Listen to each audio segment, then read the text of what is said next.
Bienvenue à vous, mesdames et messieurs. Vous êtes à Presse Éco.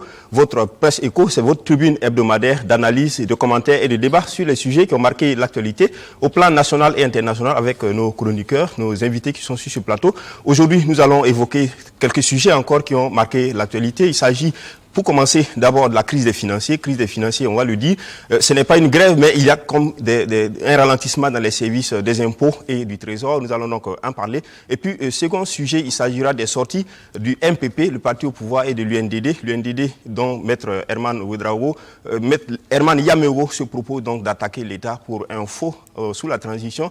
Et puis, troisième sujet, il s'agit des 100 jours de l'affaire Yirgou. 100 jours, le collectif a fait une sortie et pour, en tout cas, dénoncer en fait de la lenteur dans le dossier. Nous allons donc en parler avec les invités. Et puis au plan international, c'est plutôt au Soudan où Omar el-Béchir a quitté donc le pouvoir sous, on va dire, sous une sorte d'insurrection. Nous allons donc en parler. Et puis je suis avec, autour de cette table-là, je suis avec Lengani Issaka. Lengani Issaka, il est journaliste, il est donc directeur de publication de l'opinion, qui est un journal en ligne. Merci Lengani d'être sur ce plateau. Et puis à ma droite, Parfait Silga. Parfait Silga est journaliste, il est analyste. Merci Parfait. C'est un visage connu, mais depuis longtemps. Mais qui n'est pas encore passé sur le plateau depuis longtemps. Merci Silga donc de revenir sur ce plateau-là. Et puis juste à côté de Silga, Évariste Konsebo, il est chroniqueur média, il est président du Cercle d'éveil, qui est une association de défense des droits de l'homme, et premier porte-parole du FORA, qui est le Forum alternatif des citoyens. Merci Évariste d'être là. Et puis enfin Bilgo, Lionel Bilgo, le directeur Afrique du Téménis Média, qui est une structure d'édition et de communication. Merci Évariste, Lionel, pardon, d'être sur ce plateau. On va donc débuter ce débat-là, mais avec un sujet également qui a fait polémique sur, on va dire, dans l'espace public. Il s'agit donc de l'authentification qui a été décidée par le gouvernement lors du dernier Conseil des ministres, d'authentifier donc les diplômes donc, des agents publics de l'État. Du coup, il y a une sorte de tollé, ça va dans tous les sens. Parfait Silga, déjà cette question de l'authentification, le gouvernement a-t-il raison? Le gouvernement a-t-il les moyens d'authentifier réellement les diplômes? Le gouvernement a-t-il raison? Je pense que le gouvernement est dans son droit. De façon générale, les résultats des concours, là, on précise toujours, sous réserve d'un contrôle approfondi. Donc je pense que ce contrôle, bien sûr, va en droite ligne, effectivement. C'est par rapport aux pièces, et puis c'est par rapport aussi à toute la procédure des concours. Donc le gouvernement est dans son bon droit, effectivement, de contrôler l'authenticité des diplômes. Mais je pense qu'il faut que le gouvernement aille plus loin que les diplômes. Aujourd'hui, il faut qu'on puisse avoir des fiches de poste claires pour chaque agent de l'État. Il faut qu'on puisse avoir des contrats d'objectifs pour chaque agent de l'État. C'est ainsi qu'on va avoir une certaine performance de l'administration publique. Donc, les diplômes, c'est bien d'aller à l'authentification des diplômes, mais il faut qu'on aille plus loin. Le processus, justement, qu'est-ce que le gouvernement semble rechercher dans le cadre de l'authentification? Parce qu'il n'est pas question de dire que c'est pour la performance, parce qu'on n'a rien compris de ce qui est vraiment l'argument derrière tout ça. Qu'est-ce que le gouvernement vise ou viserait à travers cette authentification? Bon, je ne suis pas un porte-parole du non, gouvernement. Je le sais très bien, mais qu'est-ce qu'on pourrait en penser? Oui, j'imagine que le gouvernement a posé un diagnostic. Et ce diagnostic, c'est de dire que c'est possible que des agents publics soient rentrés par effraction et soient rentrés aussi par la petite porte, ça veut dire en utilisant des faux diplômes. Donc, en mettant en œuvre une telle opération, ben, l'objectif, ce serait de débusquer, en tout cas des fonctionnaires fraudeurs, et par là, de lancer en fait un processus qui permettrait à terme de pouvoir de pouvoir amener une certaine éthique, en tout cas dans l'organisation des concours, en tout cas dans le recrutement de façon générale des agents publics de l'État. Moi, je suppose que c'est ça. L'objectif devrait être effectivement de dire, désormais, il faut que ceux qui sont recrutés là viennent avec des diplômes authentiques, des vrais diplômes.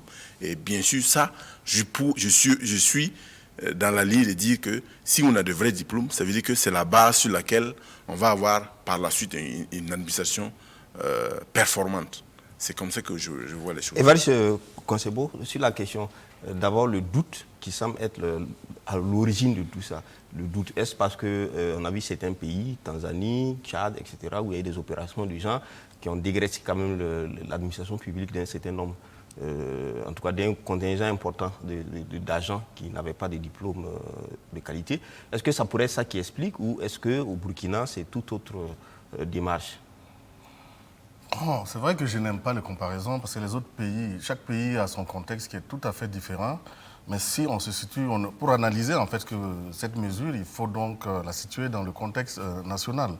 Or, le contexte national, je ne sais pas. Moi, je ne sais pas les mobiles, la méthode, l'utilité, le coût. On a annoncé une mesure, bien sûr, qui est très populiste, hein, parce que bon, ça fait croire aux chômeurs qu'on va découvrir les gens qui ont des faux diplômes qu'on va dégager pour qu'eux, ils viennent. Donc, du coup, bon, maintenant, quand on regarde bien, finalement, c'est pour résoudre quel problème? Est-ce qu'il a été démontré? Je ne sais pas, lui, il parle de diagnostic. Je ne sais pas, est-ce qu'il a été démontré que le problème de la malgouvernance de notre administration est lié au fait que les gens n'avaient pas de diplôme fiable? Ça, je ne sais pas du tout. C'est ça, je me demande, c'est pour résoudre quel problème? Parce que quand on prend des mesures, c'est pour résoudre un problème bien donné. Mais là, dans ça, bon, on ne nous a pas dit réellement, il nous a été constaté, on a vu, au vu de certaines études. Bon, ça, on ne sait pas. Maintenant, donc, on est là, on navigue, on nage. Maintenant, moi, ce qui m'aurait été intéressé, je trouve que c'est une mesure qui est un peu de mauvaise foi. Quoique, bien sûr, il y a la rhétorique sur la bonne gouvernance et tout, personne n'a rien à dire là-dessus. Mais maintenant, sauf que pour le président, qu'est-ce qui a été décidé pour s'assurer qu'à partir de maintenant, tous ceux qui viennent là, ils ont des diplômes fiables. Ça, on ne nous a rien dit. Alors, est-ce que certains pourraient se surprendre de voir le gouvernement ou l'État se réveiller un matin et dire que je crains qu'il y ait des faux diplômes? Voilà. Alors, les gens sont passés par où pour entrer? C'est des gens qui sont passés par des concours. Comment est-ce qu'on passe un concours, on dépose ses dossiers, malgré tout? Lui, il a dit qu'il y avait bien sûr la mention sous réserve et tout, mais pendant quelle période? Imaginez quelqu'un qui est dans la fonction publique depuis 15-20 ans et vous venez du jour au lendemain. Non, parce que bon, là je ne sais pas honnêtement, mais on est assez coutumier au Burkina de ce genre de mesures. Hein. Bilgo, pour certains, c'est une parade pour régler le problème des financiers, qu'on va d'ailleurs en parler, qui pose quand même beaucoup de problèmes. Donc on estime qu'il faut trouver un moyen pour le gouvernement. Non, moi ça me fait penser à l'histoire du cochon qui départage le rossignol et le corbeau qui font un concours de chant. Et le cochon donne son verdict, qui dit que c'est le corbeau qui a la meilleure voix. Le rossignol se met à pleurer. Le cochon lui dit, écoutez, je vous comprends, vous avez perdu, c'est normal, vous êtes triste et frustré. Et le rossignol dit, non, je ne pleure pas parce que j'ai perdu, je pleure parce que j'ai été jugé par un porc. En fait, en réalité, ici, c'est la question de l'exemplarité de ceux qui prennent la mesure. Et moi, j'espère que cette mesure sera appliquée, y compris à ceux qui l'ont prise aussi, même les membres du gouvernement. Effectivement, je loue cette mesure. Mais les membres du gouvernement ne passent pas de concours. C'est ça aussi la différence. Non, la question, ce n'est pas le concours ou pas le concours. C'est qui est tributaire des deniers publics au nom de sa compétence et du fait qu'il ait été recruté ou nommé pour gérer l'État. Et à partir du moment où ils sont nommés, ils publient un CV. Et si le CV est faux, ça veut dire que la probité, même leur moralité, est complètement remise en cause. Donc, il faut pas, ce n'est pas une question de concours. Que cette mesure soit appliquée à tout le monde. Et qu'on sache qui a menti sur son parcours universitaire et qui n'a pas menti sur son parcours. C'est pour ça que je dis que c'est une bonne mesure. Mais cette mesure sera bonne et acceptée si elle est équitable et partagée par tous les fils et filles de ce pays. Il n'y a pas que ceux qui ont passé les concours, je suis désolé. Et donc ensuite, je continue en disant une chose, Lukman. Effectivement, il y a la crise au ministère des Finances. On a ouï dire ou entendre dire qu'il y aurait peut-être une espèce de chasse aux sorcières au sein de certaines organisations ou dans l'administration. Tant mieux si c'est les fraudeurs que l'on trouve. Et moi, je pense qu'il faut les rechercher, ceux qui ont triché pour entrer. Mais il faut aller même plus loin. Ceux qui ont été pistonnés à des postes du fait de la décision du roi, alors qu'ils ne sont pas compétents, eux aussi minent l'administration publique. Ou même les postes à nomination, peut-être qu'il faut les réduire et faire en sorte que les compétences se fassent valoir à l'échelle administrative publique. C'est en cela qu'on redonne une certaine compétence à notre administration publique. Je pense que c'est une bonne décision. Moi, je félicite le gouvernement, mais je leur demande d'aller plus loin. Et encore, si on trouve des fraudeurs, il faut qu'ils cherchent la porte d'entrée de ces fraudeurs-là à l'intérieur de l'administration publique.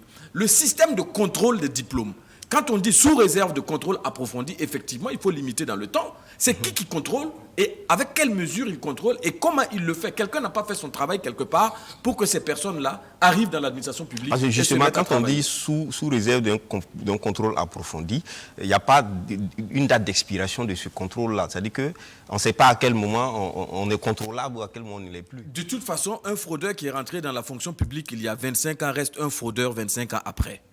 Et donc, pour moi, ce travail d'épuration doit se faire à tous les niveaux, et à commencer par le gouvernement. Merci. Lengani, une mesure qu'on qualifie d'être une autre mesure parmi une panoplie de mesures du gouvernement qui sont dénoncées comme quoi c'est une chasse aux sorcières, c'est de l'arbitraire, etc. Est-ce que véritablement c'est cela ou est-ce que le gouvernement est dans une situation aujourd'hui où il faut dégraisser l'administration, des faussaires et tout ça? Moi, j'ai l'impression que ce pouvoir-là a l'art, comme quelqu'un qui creuserait sa propre tombe avec ses dents. Pourquoi je dis cela? Nous sommes dans un contexte national très, très volatile, où la moindre mesure peut créer plus de problèmes que de résoudre le problème pour lequel elle a été prise. Une mesure de ce genre-là, qui devrait être, de mon point de vue, concertée, parce que le gouvernement ne peut pas s'asseoir tout seul, alors qu'il a des partenaires sociaux, décider de le chef sur l'emploi des gens, des uns et des autres. Il y a des partenaires, il aurait fallu d'abord discuter avec ces gens-là pour expliquer la mesure et voir comment est-ce qu'on peut la mettre en œuvre. Parce que, dans le fond, si la mesure est juste, dans la forme, elle est, de mon point de vue, un très grand danger. Pourquoi? Manifestement, ce qui est visé, ce ne sont pas les diplômes de l'université de Ouagadougou, ni de Bobo Dioulasso, ni des universités nationales. C'est forcément les universités privées. De surcroît, et plus grave, ceux qui sont venus de l'extérieur avec des diplômes de l'extérieur. Qu'est-ce qu'on prend pour que cette mesure, que l'on pense être juste, ne soit pas une forme de stigmatisation d'un certain nombre de Burkinabés, de par leur origine ou de par leur éducation? Je pense que ça, pour un gouvernement responsable, c'est des questions qu'il faut réfléchir avant de se lancer. Ensuite, bon, on a parlé tantôt des délais. Je ne suis pas d'accord avec mon voisin pour dire qu'un fraudeur, 25 ans après, demeure un fraudeur. Même dans les lois les plus iniques, il y a des délais de prescription. Et donc ici, si on découvre quelqu'un qui est rentré dans un service 25 ans après, qu'est-ce qu'on en fait? Est-ce qu'il faut briser la carrière de ce monsieur-là, de toute une famille, de toute une chaîne de famille, parce que tout simplement, il aurait fraudé à un certain moment? Ou parce qu'à un certain moment, un autre Burkinabé comme lui n'a pas fait son travail et il a pu entrer. Les gens ne rentrent pas de la fonction publique avec la force. Ce n'est pas les muscles. Il y a un concours qui passe et il y a des conditions. On dit souvent que je voudrais terminer. ne peut se prévaloir de ses propres turpitudes. Oui, autant l'État ne peut pas se prévaloir de ses propres turpitudes, peut-être aussi que les faussaires ne pourraient pas aussi se Oui, mais prévaloir. nous sommes dans le social. On peut bien le faire. Je dis, on peut bien le faire. Mais il faut le faire, on va voir. On est dans le social et il faut faire attention parce qu'il s'agit de Burkinabés comme nous qui peuvent effectivement avoir des problèmes à un certain moment donné. Et je dis, comme l'a dit Bilgo, je suis tout à fait d'accord que ça doit concerner les CV que les gens donnent. D'accord. Quand tu donnes un CV qui est à tel diplôme et tu ne l'as pas, normalement, on doit pouvoir t'épingler. Bilgo. Moi, je suis parfois édifié par l'esprit fétile de Lengani. Surtout quand il attribue au gouvernement des choses qu'ils n'ont pas dit. Je pense qu'ils n'ont pas fait du tri entre les diplômes universitaires burkinabés et étrangers ou d'écoles privées. Même les diplômes universitaires burkinabés sont falsifiés et falsifiables. Et il n'y a pas qu'au Burkina d'ailleurs qu'on falsifie les diplômes, y compris en Europe et partout dans le monde. Et je crois qu'il ne faut pas aussi prêter... Mais est-ce que dans la mise en œuvre concrète de cette opération, les diplômes obtenus à l'extérieur ne seraient pas plus complexes à authentifier que ceux obtenus sur place? Non, mais ça aussi, c'est la question. Moi, je vous donne un exemple. Vous prenez mon propre CV, vous appelez l'école de commerce là où j'ai été, et puis vous leur donnez la date d'obtention du diplôme, et ils vous répondent tout de suite. En fait, c'est simple. Moi, je demande même aux populations de faire la même chose pour les membres du gouvernement. Prenez leur CV et puis vous appelez. Les administrations publiques, l'informatisation, peut-être que tu bénéficies dans ton école où tu es passé, ce n'est pas pareil dans toutes les administrations. À l'université de Ouaga, on vous retrouve. Voilà, si vous avez c'est pas le C'est cas. vrai qu'en Europe, il y a des matricules. Donc, vous tapez sur le site de l'université, vous avez y compris sur les diplômes burkinabés. Voilà. À Maintenant, l'université, il y a des matricules. Moi, en fait, ce que j'attends, moi, ce qui m'inquiète un peu, ce qui me fait dire que c'est une mauvaise, un peu quand même de mauvaise foi, que le ministre nous dise à l'heure actuelle, quelles sont les dispositions, les mesures qui sont prises pour s'assurer que tous ceux qui rentrent à la fonction publique ont des diplômes fiables. Ça, je ne suis pas sûr qu'on a déjà paré à cette situation. Or, on laisse ça pour aller en arrière. Effectivement, la mise en œuvre va poser problème. Parce qu'il faut bien un pays qui authentifie. Il faut bien quelqu'un qui authentifie. Et comment est-ce qu'on attend de voir, puisqu'on ne nous a pas donné la méthodologie, par quelle méthodologie, je n'ai pas fini. Et même le coût, il faut qu'on nous dise le coût de cette opération-là. Lengani, une seconde, parfait. D'abord, je voudrais dire à Bilo que je préfère avoir l'esprit fertile que d'être un âne batté qui gobe tout ce qu'on lui dit. Bon, cela dit, je n'ai jamais prêté au gouvernement des intentions. Je fais mon analyse sur la base des faits qui me sont produits. Et ces faits-là, c'est quoi? On a décidé de faire un audit en quelque sorte des diplômes. Et je dis, dans ce processus-là, moi, dans ma réflexion, c'est qu'on ne va pas s'en prendre aux diplômes par exemple, c'est mon analyse à moi. Et je me dis que les diplômes de l'UO, par exemple, Lengani parlait de la faisabilité. Oui, dans la faisabilité, il y a des problèmes peut-être qui pourraient administratifs. Oui, les diplômes, il est évident de mon point de vue que les diplômes de l'université de Ouagadougou sont entre griffes plus fiables que les diplômes d'un Tatampion qui vient du Congo. Vous dites par exemple que j'ai tel diplôme.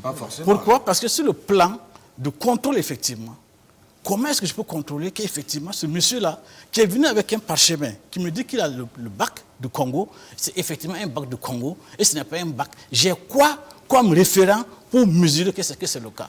Étant entendu que, d'ailleurs même quand on parle de contrôle approfondi, on n'a jamais... De mémoire de ma petite tête, oui. Je n'ai pas mémoire qu'on ait dit qu'à la suite du contrôle approfondi, un tel qui était admis a été décalé par son diplôme faux. D'accord. Alors, dans toute l'histoire de l'administration. Parfait. Non, je voulais dire, par rapport au diplôme là, c'est-à-dire que les universités burkinabées ont des relations avec les universités africaines. Et donc, pour authentifier un diplôme, normalement, ça ne devrait pas poser de problème.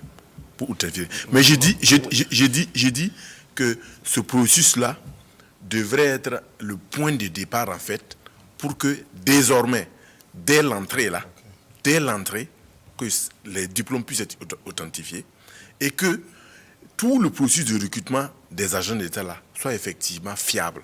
C'est ainsi qu'on pourrait dire que bon, ce n'est pas une mesure populiste. Il faudra bonifier. Voilà, on termine avec Évariste. L'authentification et l'équivalence. Les équivalences, ça, c'est le CAMES qui a établi. L'authentification, c'est une autorité compétente, c'est un pays. Le ministère, par exemple, de l'enseignement supérieur d'un pays qui va confirmer, certifier que le diplôme est authentique. Tout à fait. C'est ça. Merci à vous. Peut-être qu'on va continuer avec les intervenants qui vont appeler. Je rappelle qu'aujourd'hui, il y a la possibilité pour les téléspectateurs d'appeler déjà sur le numéro qui s'affiche et puis s'inscrire sur notre liste. Et on se chargera de les rappeler pour prendre leur intervention sur l'un des sujets ici en débat. Alors on continue pour revenir sur la liste de nos sujets. Crise des financiers, on en parlait un peu dans le précédent. Alors il y a une crise au niveau des finances, même s'il n'y a pas de grève, il y a une crise, il y a un marasme au niveau des impôts, des services des impôts, des services du trésor également. On a même vu des manifestations d'entrepreneurs, d'hommes d'affaires qui se plaignent parce qu'ils ne peuvent pas établir certains actes, ils ne peuvent pas payer le fisc, etc. Alors, Évariste Konsebo, qu'est-ce qui se passe au juste? Est-ce que... Oui, allons-y. Ce que vous dites là, c'est une réalité. C'est une réalité, hélas. C'est-à-dire qu'on se trouve dans une situation insidieuse, de non-grève ou de grève. Mais là encore, il faut interpeller les autorités qui ont en charge vraiment la marche de l'administration et qui sont soucieuses vraiment de la bonne gouvernance. Par exemple, pour les diplômes, il faut applaudir. Mais là, voilà, on se retrouve dans une situation où on nous dit qu'il n'y a aucun moyen juridique de sanctionner des gens qui ne travaillent pas. C'est ça le problème. Je pense qu'au Burkina, il faut qu'on arrive à établir des urgences et des priorités. Là, moi, j'aurais applaudi le ministre de la fonction publique s'il m'avait montré des moyens juridiques pour régler cette situation. Or là, non, on laisse ça et on va aller dans le passé 20 ans, 30 ans, alors qu'actuellement, il y a des problèmes qui urgent. Voilà. Maintenant, et c'est vrai, les gens sont laissés, puisque vous avez vu même qu'ils sont allés chez le Moro, qui n'a rien à voir dans l'ordre institutionnel pour régler des problèmes. Oui. Et ils sont même... donc, vous voyez, c'est ça. On laisse l'essentiel pour aller faire du spectacle. C'est ça qui est un peu décevant. Mais le problème est là, et le Premier ministre même est sorti. Il a dit qu'il fallait revenir à la table des négociations. Mais ils ont négocié pendant combien de temps, pendant combien d'années? À un moment donné, il faut bien arrêter les négociations. Mais voilà, on est dans une situation chaotique. Bien sûr, le MPP crie à la catastrophe et à l'asphyxie, au complot. Bon, je pense que c'est un problème qui est là. Il faut bien le regarder. Sinon, vraiment, si vous ajoutez le terrorisme conjugué avec la baisse des recettes, ben je me demande où est-ce que nous allons partir. Hein. Bilgo, est-ce que cette situation est une conséquence simplement de la mesure liée au fonds commun, la mesure qui a été prise par l'État, de ramener à 25%? Est-ce que c'est ça vraiment le problème ou est-ce qu'il y a d'autres aspects? Non, ce qui est sûr, en fait, c'est la conséquence des négociations non abouties et surtout du manque de responsabilité de l'État vis-à-vis de ses engagements par rapport à certains salariés de l'administration publique. Donc, ils ont usé de ce moyen-là, que moi je qualifie de banditisme administratif, parce que quand même ça bloque le système de fonctionnement normal, surtout que ça asphyxie, comme l'a dit Évariste, les recettes en entrée. Donc on aura du mal justement à gérer ce pays-là si ça continue comme ça. Mais il n'y a que l'État burkinabé qui peut tirer les conséquences et surtout revoir sa copie par rapport à ce manquement d'avant. Et s'il faut revenir à la table de négociation, c'est pour dire quoi? Comme il l'a dit, à un moment donné, on arrête les négociations, puisque depuis des années, on semble ne pas s'entendre, ou ne pas s'écouter, ou ne pas se comprendre. Donc, en fait, en réalité... On a vu, par exemple, le Premier ministre qui a menacé, qui dit que ça risque d'aller à la confrontation. Oui, mais ce n'est pas la première... La politique de la terre brûlée, ce n'est pas seulement les agents qui savent le faire. Mais ce n'est pas la première menace. Moi, je veux qu'on sorte des menaces et qu'on entre dans les actions. Là, ça va permettre justement de pouvoir faire la part des choses et de repartir en fait dans l'ordre démocratique normal, de fonctionnement d'un État normal. Là, aujourd'hui, au Burkina, on a l'impression que tout va de travers et surtout qu'on va hériter à un moment donné d'un pays complètement en lambeaux, si ce n'est déjà le début justement de la mise en lambeaux de notre pays par les fonctionnaires et par aussi l'État, de par le manque de responsabilité vis-à-vis de certaines Oui, mais là, actions. quand on regarde, on ne voit pas de solutions, on ne voit pas l'État, le gouvernement monter au créneau des solutions, on ne voit que les menaces. Et puis, bon, la stigmatisation. Donc, c'est pour ça que je renvoie l'État à ses responsabilités. Et moi, je pense qu'à un moment donné, on se pose la question d'une espèce de compétence. Est-ce qu'il y a les compétences réelles? Est-ce qu'ils sont capables d'eux? Voilà. Est-ce qu'ils sont capables d'eux? Alors, parfait, par rapport à cette situation. Non. Est-ce que, comme Évariste disait, ou d'autres personnes ont pensé qu'il faut sanctionner les gens qui viennent pas, qui sont au travail, qui ne travaillent pas? Non, je n'ai pas peur d'utiliser un mot. Ce qui se passe, c'est du sabotage économique. Il ne faut pas qu'on ait peur de mots. Parce que tout simplement, c'est une grève du zèle. Ils savent très bien, ils connaissent très bien. Ils savent très bien où ils vont. Parce qu'en réalité, ils ne lancent pas un mot d'ordre de grève officiel. Parce que si vous lancez un mot d'ordre de grève officiel, vous savez que vous allez devoir subir les rigueurs de la loi. Et là, ils ne lancent pas de grève, ils font l'escargot, ils sont au bureau, mais ils ne font pas de production. Mais qu'est-ce que l'État fait? Je pense qu'aujourd'hui, l'État a déjà pris des mesures pour contourner un peu. C'est-à-dire, lors du dernier Conseil des ministres, il y a la mise en place des commissions ad hoc qui vont permettre effectivement d'accélérer, de pouvoir contourner le blocage des procédures d'appel d'offres et la publication de ces appels d'offres-là dans les journaux. Mais ce n'est pas suffisant. On contourne le processus des marchés publics, mais ce n'est pas suffisant. Aujourd'hui, moi j'ai dit... Finalement, on se pose la question, est-ce que l'État appartient toujours, j'allais dire, aux dirigeants? Parce que voilà qu'il y a un blocage, on ne peut pas résoudre, on cherche de contourner. Est-ce que c'est ce qu'il faut? Non, j'ai dit il faut aller plus loin. Pour moi, les financiers nous ont démontré suffisamment qu'ils tiennent l'État. Mais c'est à l'État de réagir et de diminuer le pouvoir. Parce que là, aujourd'hui, ils sont forts. Mais il faut prendre des textes de loi. Aujourd'hui, il n'y a aucun texte de loi qui permet de les sanctionner. Aucun texte de loi ne permet de les sanctionner aujourd'hui. Mais là, il faut prendre des mesures, il faut prendre des décrets, il faut prendre des mesures pour effectivement pouvoir qualifier d'abord cette grève des ailes-là et puis ensuite pouvoir dire aux gens, si vous voulez travailler, venez travailler. Si vous ne voulez pas travailler, vous serez confrontés aux rigueurs de la loi. Parce qu'aujourd'hui, on n'a pas envie de dire une minorité de travailleurs parce que ce sont quand même nos frères, ce sont quand même nos frères qui sont là, qui ont des revendications qui sont compréhensibles. Mais je pense que la négociation comme on dit, elle doit prendre un fin à un moment donné. Il faut que l'État dise à un moment donné, c'est fini, je ne négocie plus, parce qu'on ne va pas continuer à négocier jusqu'à 2020 par rapport à cette affaire de fonds communs. Il y a eu tellement de choses qui ont été dites. Il faut que l'État prenne une décision. Et moi, je dis la décision. Si l'État ne peut pas être ferme, alors là, nous allons continuer dans ça. Je ne sais pas qu'est-ce que ça va donner dans quelques mois. Est-ce que l'État est totalement impuissant et n'arrive pas, d'abord impuissant pour faire face à une situation qui l'asphyxie, mais peut-être certainement aussi une conséquence d'une impuissance à pouvoir régler un problème depuis le départ? Bon, moi, je crois que dans cette affaire, on analyse le problème. Le problème, ce n'est pas les travailleurs. Ce n'est pas les travailleurs qui ont créé le problème. Les travailleurs subissent le problème. Les travailleurs sont victimes de la situation. Maintenant, il y a un responsable pour tout le monde, tout le Burkina Faso, c'est le gouvernement de Burkina Faso, avec à sa tête le président de Faso, Christian Kaboré. Chacun de nous, nous avons des problèmes. Nous posons nos problèmes et c'est à eux de trouver des solutions. Ensemble avec nous, bien sûr. Les travailleurs ont posé des problèmes. Comme certains l'ont dit ici, il y a eu des engagements qui ont été pris. Ces engagements n'ont pas été respectés. Donc, qu'est-ce que vous voulez que les gens fassent? De deux, le secteur des finances, malheureusement, n'est pas le seul qui est concerné. Si c'était eux seuls, on pourrait dire que voilà des apatrides en quelque sorte, des gens qui bloquent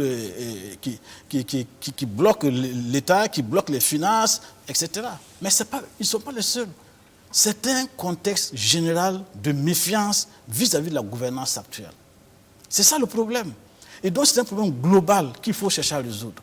Et je ne pense pas que la meilleure manière de régler un problème avec les travailleurs, c'est de les brimer, c'est de mettre la faute dessus. Et là, je découvre un autre, Christophe Dabiré, qu'on avait présenté comme un homme de consensus, un homme ouvert aux discussions, etc. Il n'a même pas entamé la discussion, en tout cas ce que nous sachions, qu'il menace déjà. Moi, je pense qu'il faut savoir les gens garder dans ce pays. Il y a des problèmes qui sont posés. Il faut s'asseoir avec les gens et puis résoudre. Et quand on prend des engagements et qu'on ne peut pas les tenir, mais il faut expliquer au peuple, c'est nous qui sommes tous comptables aujourd'hui de la situation. Nous subissons tous ce fait-là. Et il nous appartient tous de trouver la solution. Et je suis convaincu que si on s'amuse à vouloir aller dans le sens de contourner, on va revenir au même problème. On ne peut pas contourner suffisamment pour remettre la machine à flot sans les gens que l'on paye pour faire un certain travail. D'accord. Quelque chose à ajouter? Parfait, non? Oui, moi je voulais dire que dans ce cas précis-là, effectivement, les gouvernants pensent qu'ils doivent toujours en fait faire plaisir aux gens qu'ils ont en face d'eux en sortant des décisions ou en prenant des avantages juste par, je sais pas, par esprit de séduction. Je pense que les peuples, en fait, il faut savoir leur dire la vérité. Et si aujourd'hui, il y a ces grèves à répétition, effectivement, quand on regarde les revendications, c'est sur la base, en fait, d'accords acceptés, signés par le gouvernement actuel. Et donc, on ne comprend pas comment vous avez accepté et que vous ne pouvez pas ensuite satisfaire. Maintenant, effectivement, comme le dit Lengani, tout est dans l'explication et dans la démarche. Si le pays est dans une situation compliquée et difficile, il faut savoir l'expliquer. Mais encore, faut-il être dans l'exemplarité pour que votre explication puisse être acceptée? Si toutefois vous expliquez que le pays va mal, et pendant ce temps, c'est des bunkers que l'on construit à Manga, c'est des talismans que l'on s'octroie, c'est des 25 millions que l'on perd lors d'un voyage, et personne n'est sanctionné, on ne cherche même plus à savoir qui a perdu quoi, personne n'est responsable, comme si on avait perdu 2500 dans un vol ordinaire Paris-Ouaga. Donc vous voyez, la population s'est dit, mais attendez, c'est qui la vache à traire? C'est nous, pour que ceux qui boivent le lait continuent à venir nous dire qu'ils n'en ont pas suffisamment. Alors, il n'y a pas que les financiers, on voit aussi qu'il y a le Chincha, donc la santé, on voit aussi qu'il y a les enseignants. Il n'y a pas que seulement les financiers. Est-ce que ce n'est pas la capacité, c'est pas la capacité à négocier, c'est pas la volonté politique qui pose problème à ce niveau-là? Non, c'est le style de gouvernance. Parce qu'il l'a dit tout à l'heure, quand vous pouvez être capable de dire la vérité aux gens, ils ont accepté. Nous avons connu sous le régime en fait, du CNR, où même malgré il y avait la calache. Mais c'est vrai, quoi qu'on dise, le président Sankara arrivait à faire passer certaines mesures parce que lui-même était un exemple. Lui-même était un modèle. Mais là, il y a un déphasage, il y a quelque chose qui est là. On a l'impression, parce que les financiers, c'est des gens quand même au niveau de l'échelle sociale qui sont à des postes où ils voient les choses. Ils sont au courant de tout ce qui se fait en termes de dépenses publiques. Donc vous voyez. C'est ce langage de vérité que le gouvernement ne peut pas tenir. Voilà. Parfait, pour terminer. Donc, ce que je voulais dire par rapport aux autres mouvements, que effectivement, peut-être que dans le cas des financiers, la discussion a trop duré, mais dans les autres cas, il faut effectivement que... Mais justement, quand la discussion a trop duré, est-ce qu'on peut passer à la répression quand on n'a pas soi-même les moyens de le faire? Est-ce qu'aujourd'hui, l'État est à même de réprimer peut-être 5 à 6 000 agents quand même? Soit il est un État ou il ne l'est pas. Quand vous dites que l'État n'est pas capable de réprimer, mais je suis désolé, si c'est un État qui on a parle de tout... près de 6 000 agents. Non, hein? Sinon, non, si c'est un État... Non, laissez-moi finir. Si c'est un État qui a les pleins pouvoirs, qui a les pleines prérogatives là, ben, il n'y a pas quelque chose qui peut l'empêcher de sévir. Maintenant, quel objectif il doit aller chercher et dans quel temps il doit le faire?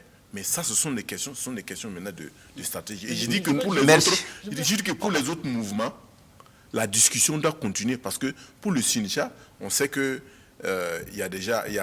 c'est une question de mise en œuvre, par exemple, d'un protocole. Mais il faut que la discussion puisse continuer. Merci. En attendant, ils ont déclenché un mouvement, c'est-à-dire qu'ils vont passer par la pression encore pour obliger à la négociation. Donc on comprend dès lors la situation. Les Ghanéens avec quelque chose, vraiment une seconde. Oui, juste pour dire qu'il faut que l'État accepte, se dire lui-même la vérité. Moi, je crois que c'est ça. Et puis l'État, c'est nous tous. Merci, Lengani. On pourra revenir dans tous les cas. Les personnes peuvent intervenir sur le sujet. On va continuer pour parler politique cette fois-ci avec le MPP qui a fait une sortie. Le parti au pouvoir donc, a donné une conférence de presse pour se prononcer sur un ensemble de cas, dont celui dont on parlait, la question des financiers, la question aussi de la situation sécuritaire et bien d'autres aspects. Alors, je vais retenir déjà un point sur lequel, ou deux, sur lequel le MPP a eu des réactions à travers la voix de son président par intérim, Simon Compaoré. C'est d'abord, on va dire, l'agacement du président du parti par rapport à la déclaration des humanitaires, des ONG humanitaires, présentes au Burkina, qui ont estimé que la situation est suffisamment alarmante et qu'elles ne peuvent pas accéder à des zones pour pouvoir aider les populations, soutenir les Biligo. Moi, je suis d'accord avec Simon. Le président Simon Compaoré a dit que ces ONG-là peuvent partir. Oui, moi, je suis d'accord avec lui. Vous connaissez ma position sur les ONG qui sont implantées partout en Afrique, là, avec leur espèce de volonté de donneur de leçons tout azimut. Et puis, c'est une phrase de Simon. Il assume de ce qu'il a dit. S'ils ne sont pas contents, s'ils trouvent que c'est invivable, ils peuvent partir. Mais c'est vrai que la situation est invivable. Maintenant, que ce soit eux qui viennent le dire, je le disais hier encore à une amie française que moi j'étais à Paris récemment, mais la situation était aussi invivable à Paris. Est-ce qu'il y a une ONG burkinabé qui est-ce qu'il n'y a pas une part quand même de manque de responsabilité quand un responsable de l'État le dit, surtout que c'est le parti au pouvoir, quand on regarde par exemple ces ONG qui interviennent au niveau social, au niveau humanitaire. On a vu à Bassalgo, le cas Irgou, ce sont les ONG qui apportent de quoi aux populations à se soigner, à se loger, à se nourrir. Est-ce que ce n'est pas quand même grave de le dire ainsi? Non, d'abord Simon n'est plus dans l'appareil d'État, c'est un responsable politique. Et donc, c'est le président du parti au pouvoir, quand même. Le président du parti au pouvoir. Au pouvoir, je ne rajouterai pas le quand même, au pouvoir. Et donc, il dit ce qu'il pense. Et moi, j'aurais porté cette phrase personnellement aussi. Voilà, pour tout ce qui est ONG ou association, etc. Voilà, ils ont le droit de se prononcer. Mais bon, effectivement, peindre le Burkina comme ça, en rouge, à tout bout de champ, alors qu'il y a des drames qui se passent aussi en Occident ou ailleurs, mais on n'a jamais vu peindre un pays quelconque. Donc, à un moment donné, il faut arrêter. Vous savez, au Kenya, il y a de cela 5 ans, je pense, Kenyatta avait supprimé toutes les ONG au Kenya. Pourquoi? Parce que le budget que ces gens rapportaient au pays était 80% était utilisé pour payer des fonctionnaires internationaux qui étaient venus. Et il a dit, maintenant, vous recrutez des Kenyans ou bien vous quittez mon pays. Et donc, ça a suscité une polémique. Oui, mais est-ce que c'est le même cas ici? Non. On parle de questions humanitaires, de catastrophes humanitaires. Oui, on ne parle pas de... Moi, je ne vois pas pourquoi. C'est parce qu'une ONG le dit que ça crée un tollé, ou c'est parce que si on parle d'une ONG... Il y a des ONG burkinabés qui sont là, qui font un travail formidable et qui le disent aussi, mais ça ne fait pas de tollé. Pourquoi voulez-vous vous prendre la défense d'ONG étrangères alors qu'aujourd'hui au Burkina, il y a plein d'associations qui font le même travail, mais personne ne s'émeut parce que tout simplement on dit à une ONG... Personne ne prend la défense des ONG. On dit simplement que le président du parti au pouvoir a dit des propos sur le constat des ONG Mais c'est ce que qui semble ne mais pas aller Simon dans le est sens qu'il libre faut. de son propos Merci. et il assume son propos. Et Merci. je pense que beaucoup de Burkinabés partagent son avis. Lengani Isaka, sur la question. Bon, moi, je crois qu'on est encore là, encore dans le populisme infantile. C'est-à-dire que face à son incapacité à résoudre les problèmes des gens, on jette l'anathème sur les autres. Ça, on connaît ça. Ça, c'est les pouvoirs faibles qui sont forts dans ça. C'est-à-dire dans l'incapacité de résoudre les problèmes, on accuse l'autre. Les ONG ont lancé un cri de cœur concernant leur propre fonctionnement. Et je pense que dans un État responsable, on apporte des solutions à ces questions-là. On ne vous dit pas, allez vous faire foutre si ça ne vous plaît pas de nous aider. Tout en cherchant, ironie du sort, par méchanceté, bien qu'on se dise croyant, on est incapable d'aider ces populations. Moi, ce qui m'importe, ce n'est pas le MPP, encore moins Simon. Ce qui m'importe là, c'est les populations massacrées de Yirgou. C'est les veuves, les orphelins de Yirgou. Comment ils s'en sortent devant un État qui est incapable de leur donner le minimum? Il faut que des gens viennent de l'extérieur pour les aider. Et ces gens-là disent, nous voulons bien aider, mais nous avons des difficultés d'accès aux zones. On leur dit, comme vous avez des difficultés d'accès, ne venez même pas. Laissez mourir les gens. Moi, je crois que ce n'est pas honnête. Quand on dit qu'on n'a jamais vu une ONG burkinabé en France, mais qu'on aille, créons des ONG, allons soutenir les gilets verts, les gilets jaunes, et crions que non, on les massacre trop, on n'est pas d'accord. On verra ce que la France dira. Moi, je pense qu'il faut bon, c'est vrai, ça fait mal. Ça fait mal, effectivement, de se faire interpeller par peut-être des ONG qui n'apportent pas grand-chose. Ça fait mal, c'est vrai. Mais qu'est-ce qu'on fait pour que ces gens-là ne soient pas nécessairement présents? D'accord. Alors, on va passer la parole pour ne pas que ça soit tout simplement... D'accord. Et puis, je voulais rappeler à Lengani très rapidement qu'au temps du CDP, juste un peu avant la chute du CDP, on a eu les mêmes invectives du bureau politique du CDP par rapport à certaines ONG et associations qui décriaient la situation au Burkina Faso. Mais est-ce que c'était lié, à la crise humanitaire? En fait, moi, je vais être objectif sur ce plateau. C'est de la rhétorique politicienne. Oui. Que le CDP aussi a utilisé. Je veux aussi qu'on fasse des comparaisons qui éclairent le public. Est-ce que, avant la chute du CDP, ce que le CDP disait des ONG, est-ce que c'était lié à une crise humanitaire comme celle qu'on a à Yirgou et à Arbinda? Est-ce que c'est le même cas? Moi, je ne veux pas qu'on réduise l'aide. Si la situation, si le lieu est inaccessible, ce n'est pas inaccessible seulement pour les ONG, c'est aussi inaccessible pour nous, les Burkinabés, qui avons quelques moyens que nous voulons soutenir. Il y a plein de commerçants qui ne peuvent pas apporter du riz dans la zone. Merci, on va revenir. Parfait à la parole maintenant. Je n'avais pas envie de me prononcer sur les propos de Simon, parce que j'ai dit, ça c'est de Simon et il s'assume. Et puis c'est le président du parti au pouvoir. Mais nous on analyse ses propos. Non. Nous on doit analyser ses propos. Pourquoi je l'ai dit? Parce que pour moi, le débat le plus important qu'on doit poser ici, c'est de savoir quelle est notre stratégie par rapport aux ONG occidentales et par rapport aux ONG de façon générale. Quelle est la stratégie de Burkina Faso par rapport à ça? Il y a eu des pays qui ont dit, quand vous prenez l'Éthiopie, quand vous prenez en tout cas plusieurs pays, qui disent, voilà notre stratégie. Voilà la stratégie du gouvernement pour intervenir à l'endroit, par exemple, des populations défavorisées. Si les ONG ne peuvent pas rentrer dans ce carcan, alors... Oui, mais au Burkina, nous avons la DGFOP qui est là. Il y a quand même une politique. Laissez-moi avancer, s'il vous plaît. Voilà pourquoi j'ai dit, ça c'est la stratégie. Quelle est la stratégie du Burkina par rapport à cela? Le deuxième élément qui me semble vraiment beaucoup important, c'est que l'État puisse effectivement, de façon régulière, faire un rapport sur ce qu'on appelle les zones rouges. Parce qu'aujourd'hui, qu'est-ce qui se passe? Ce sont des chancelleries étrangères qui viennent dire Yirgou, c'est pas accessible, Bobo c'est rouge, et l'Est c'est rouge. Alors que nous venons par exemple de sortir d'une opération qui a permis, par exemple, selon le bilan, de rouvrir 100 écoles. Est-ce qu'il ne serait pas intéressant que de façon régulière, on fasse une situation burkinabé, c'est-à-dire des Burkinabés face à la situation, sur l'accessibilité des zones, de toutes les zones du Burkina Faso, et que nous puissions faire le rapport et l'opposer à ceux qui disent non, les zones ne sont pas inaccessibles. Oui, mais quand cela n'est pas fait, c'est ça qui est le plus important. Pour moi, c'est le débat le plus important. Sinon, quand Simon dit oui, je ne suis pas d'accord, et puis de toute façon, c'est que Simon dit, il y a de nombreux Burkinabés pensent la même chose. Parce que n'oubliez pas une chose. Et comme de nombreux aussi ils pensent le contraire, il faut faire attention. Je dis, voilà, les ONG, c'est toute une économie derrière. N'oubliez pas cela. Même les missions onusiennes là, mais c'est une économie qui est là. Ce sont des consultants, ce sont des soldats, ce sont des soldats de la paix.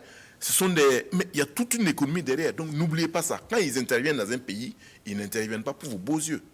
Oui, mais faisons attention aussi à tout cela.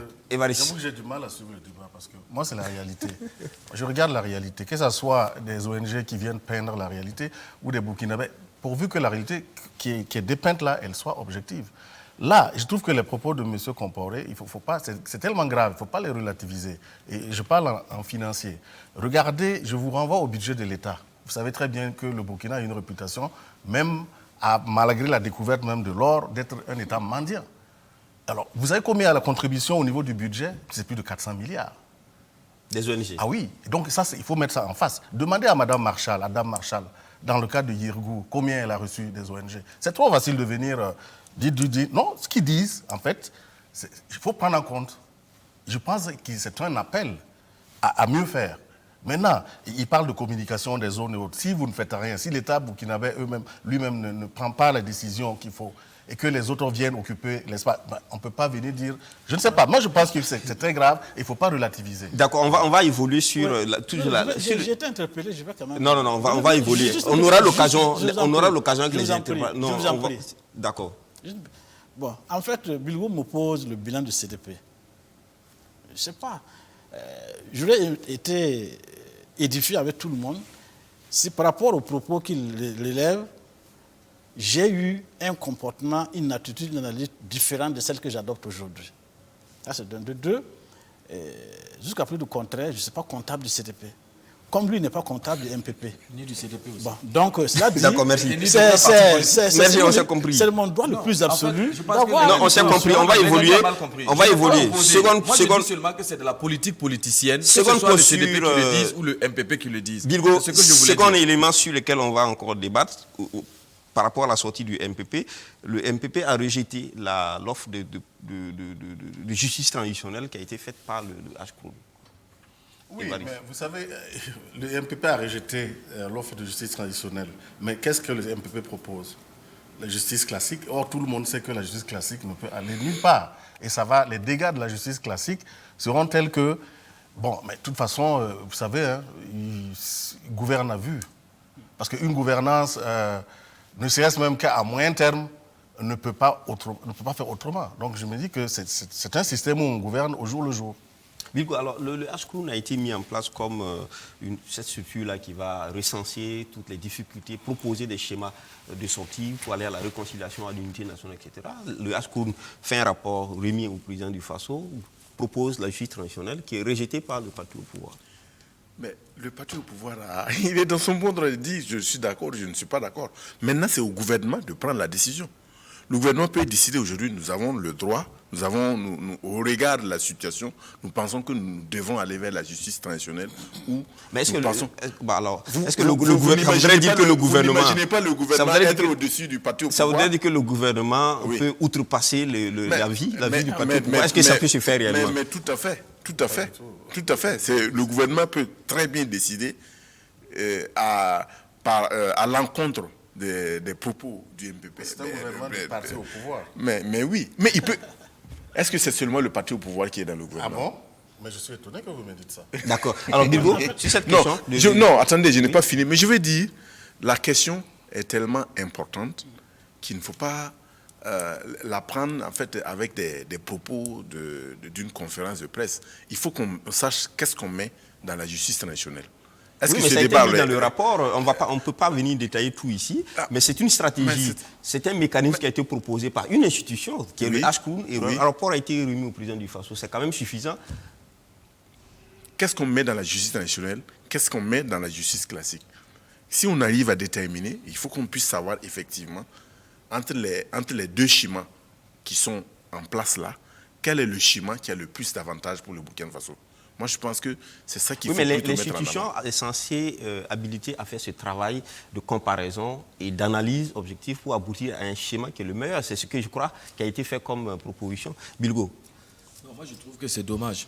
Je pense que la justice classique, telle que nous sommes en train de la vivre en ce moment dans ce pays, va créer plus d'injustice que de justice. En fait, en réalité, ils sont tous co-comptables de ce qui est arrivé. Tous. Même celui qui a fait la conférence et qui a rejeté, même lui. Effectivement, si on va juger, il y a des coupables qui sont peints en âge et qui circulent librement dans ce pays-là. Sauf que la justice classique, c'est le pouvoir. Non, mais juste, non. Moi, je parle dans la définition étymologique de la justice indépendante. Il faut juger les faits, qui que vous soyez, nous sommes tous égaux vis-à-vis de la justice et de la loi. Et donc, là, aujourd'hui, si on veut vraiment cette justice classique-là, eux tous, ils vont aller s'asseoir sur le banc des accusés pour répondre de leurs actes. Et je pense que, effectivement, la proposition du Ashkroun permettrait de connaître la vérité et le pardon, de demander le pardon. Parce que le plus important, dans une nation qui a vécu une douleur comme ce que nous avons vécu, c'est en fait cette justice-là qui permet de connaître la vérité. Parce qu'il faut que nous, on écrive l'histoire de ce pays avec les vrais mots. Qui a fait quoi?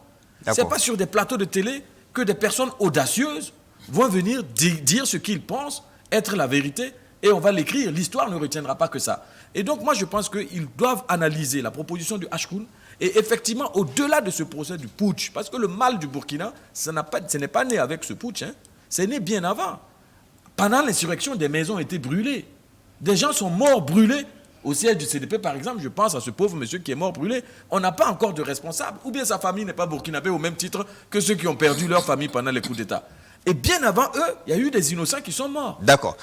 Merci. Lengani, pour terminer sur le sujet de ce rejet donc de la proposition du Ashkroun, qui est une proposition qui passe pour institutionnelle dans la mesure où cela a été consigné et remis au chef de l'État. Contrairement aux propos du Ashkroun qui est officiel, moi j'ai causé avec un haut cadre du MPP pour qui ce que Simon a dit n'engage que sa propre personne. Et sa seule personne, parce qu'aucune structure du parti n'a délibéré sur la question des propositions de Ashkroun.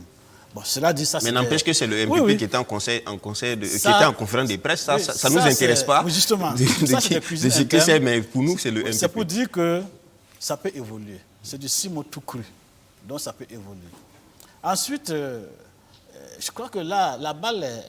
Je suis tout à fait d'accord avec Cédric lorsqu'il dit que, effectivement, le gouvernement au-dessus du MPP, quoi que ce soit, c'est chose. Hein. Sur le plan institutionnel, le MPP n'est qu'un parti comme les autres, même si le parti au pouvoir, ce n'est pas lui qui décide à la place de Christophe Dabiré ou de Lokman Christian Kaboré. Le Ashkroun peut éventuellement, après avoir écouté Simon, demander à voir le président, demander à voir Christophe Dabiré, le Premier ministre, pour leur dire, bon, nous avons écouté, votre type l'a dit, ceci, cela. Et en fonction de ça, vraiment, nous, on est gênés. Qu'est-ce qu'on fait comme communication à l'endroit du peuple burkinabé? Moi, je pense que la démarche qu'il y a à faire aujourd'hui, c'est ça. D'accord. Ashkroun doit nous fixer clairement, effectivement, ce qui va être fait. Merci. On va évoluer sur ce même sujet lié aux sorties des partis. Il y a l'UNDD qui est sorti, mais disons, Maître Eman Yamero a convié, avec les autres membres de son parti, a convié la presse à une causerie autour de certains sujets, mais notamment la question de l'accord complémentaire à la charte de la transition, qui apparaît désormais comme une charte, un document qui était faux, puisque secret. Et aujourd'hui, Maître Eman Yamero estime que il va ester l'État en justice.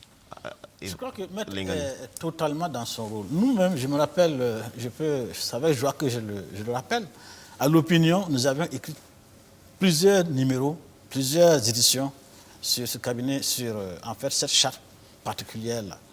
Et sur la base de laquelle nous avons donc, sur l'analyse, dit que ce qui s'est passé les 30 et 31, contrairement au discours populiste que c'est une institution populaire, c'est un vulgaire coup d'État exécuté par des officines bien précises. Et que l'histoire va révéler au fur et à mesure qu'on avance. Aujourd'hui, on découvre... Mais cette charte-là, c'est elle qui a accouché du cabinet militaire de la transition, qui était logé tout juste à côté du Premier ministre de l'époque, et qui est resté là-bas, et qui a reçu pratiquement 1,5 milliard de fonds qui étaient destinés à la présidence du Faso, et qui a transféré ces fonds-là qui ont été utilisés par ce cabinet militaire de manière illégale. On sait, nous avons dit à l'époque, que le siège de ce cabinet militaire-là était très connu. on voyait des gens y venir. Je termine. Oui, On oui, voyait des d'accord, gens mais y venir sur l'action avec- de Maître Herman Yameoro, qui veut ester l'État pour faux, parce que le document aurait été signé. Il y a des signatures qui y figurent, mais les représentants ne reconnaissent pas, par exemple, avoir signé ce document. Alors, il a été évoqué au moins deux des signataires qui disent n'avoir pas signé ce document, alors qu'il a servi à faire fonctionner l'État. Bilgo. Bon, dans un État comme le nôtre, où la justice est aux ordres, c'est maintenant que ça prospère. D'accord. C'est clair. C'est ça, moi je dis, les Burkinabés, en fait, on aura la paix dans ce pays que lorsqu'on va avoir, pour certaines personnes, le courage de dire la vérité et pour d'autres personnes, l'éclairage de voir la vérité. Tant qu'on ne va pas faire ça, je pense qu'on aura toujours des difficultés. Effectivement, depuis l'insurrection jusqu'à la transition, on peut accuser toute cette période-là d'irrégularité constitutionnelle à tout moment. À tout moment. Et donc, mettre saisi une branche, mais il y a plusieurs autres branches. Moi, je vous recommande au livre de Serge Houlon, Trahison, les trahisons. Et il le dit clairement. Jusqu'à aujourd'hui, personne n'a contesté les écrits dans ce livre. C'est un formidable travail qu'il a fait, je l'ai bien lu. Et donc, il faut qu'on apprenne à se dire la vérité. C'est pour ça que je dis que même ceux qui refusent cette justice transitionnelle, ceux qui se donnent des bonnes odeurs de sainteté et qui pavoisent le Burkina en V8, ne sont pas non plus des saints, y compris lui-même maître, le président Jean-Baptiste qui a fait cette conférence. Ça veut dire notre histoire, le Burkina est fatigué. Je dis un pays, c'est comme une course de relais. D'accord. Celui qui court en premier doit transmettre le relais à un moment donné. S'il refuse de le faire, soit il y a un choc et l'autre retire, soit tous les deux s'arrêtent et le pays ne se Évariste Konsebo, c'est très grave pour l'État burkinabé. Très grave, des signatures qui ne sont pas reconnues par les prétendus signataires. Un document qui a été annexé à la charte de la transition sans que la charte ne prévoie une disposition d'insertion de quelconque disposition à chemin faisant. Est-ce que quand même ça dénote d'un esprit assez hors la loi quand même sur la transition? Mais la période post-insurrectionnelle jusqu'à l'arrivée de la transition était une période hors de la loi. Qui faisait la loi? C'est les Kalash qui faisaient la loi. Ça, il faut vous souvenir. Hein. C'est une question de rapport de force. On me dit, voilà, bon, maître est dans son rôle. C'est un avocat, c'est un homme de droit. Il connaît, il sait que c'est une faille. Mais maintenant, sauf que nous étions quasiment en période exceptionnelle. Ce n'était pas une période de droit, c'était une période de non-droit. C'est la loi des Kalash qui...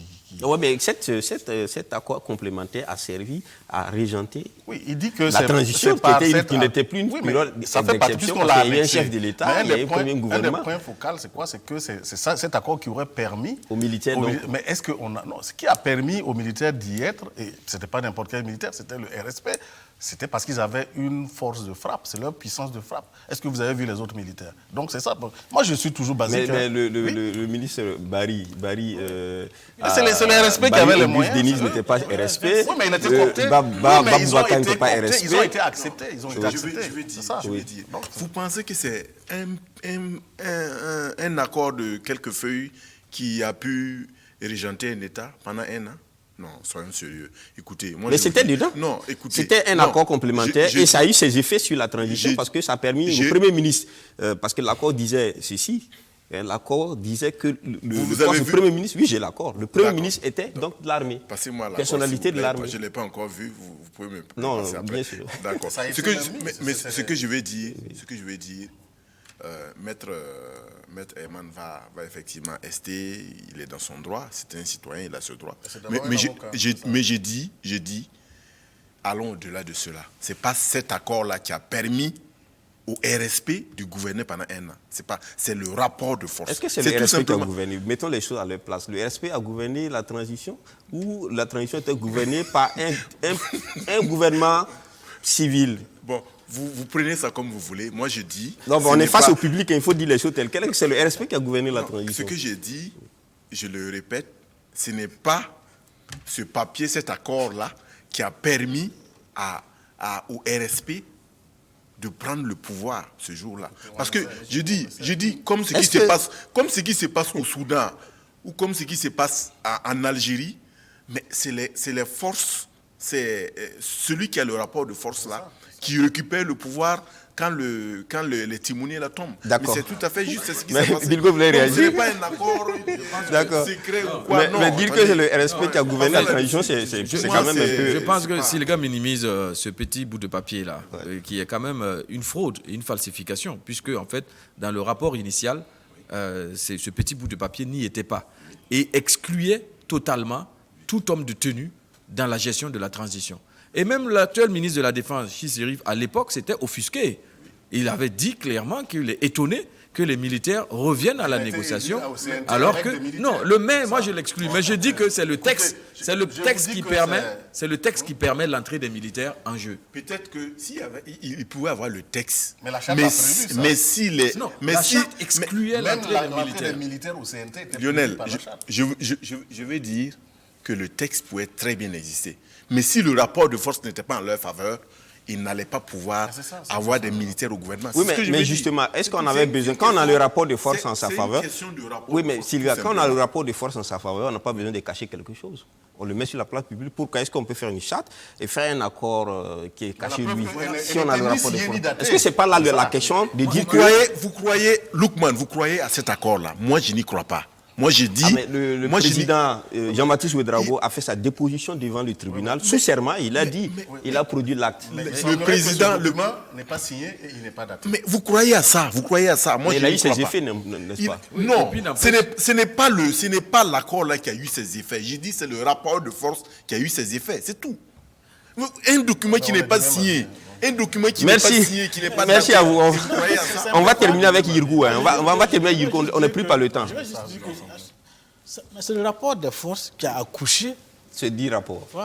En tout cas, le président Jean-Baptiste du a document. déclaré devant le tribunal militaire, lors de son audition, que le rapport, ce document lui a été ressorti quand il s'était agi à un moment donné de la crise sous la transition, de faire sortir les militaires du gouvernement. On lui a opposé cet accord pour dire voici ce qui mettait les militaires dans le gouvernement. Alors donc, c'est un accord bien précis et qui a eu son effet. Est-ce qu'il est valable? Est-ce qu'il est Bon, signé?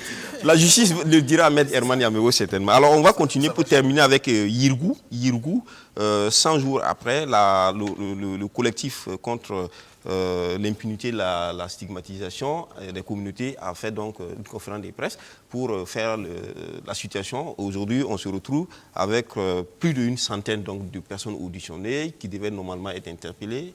Mais à ce niveau, c'est zéro, comme on dit, zéro interpellé, zéro arrêté. Situation humanitaire assez catastrophique au niveau de Bassalgo. Oui, Il est gagné. Ça nous ramène sur deux sujets que nous avons évoqués, rapidement, à oui. savoir le rôle de l'État, la puissance effectivement de l'État, sa capacité à faire exécuter son devoir régalien, c'est-à-dire la protection des populations, sa capacité à faire la justice, parce que c'est effectivement dramatique. Un juge est nommé qui fait des enquêtes, il auditionne 130 personnes pour lesquelles il dit que c'est des suspects sérieux.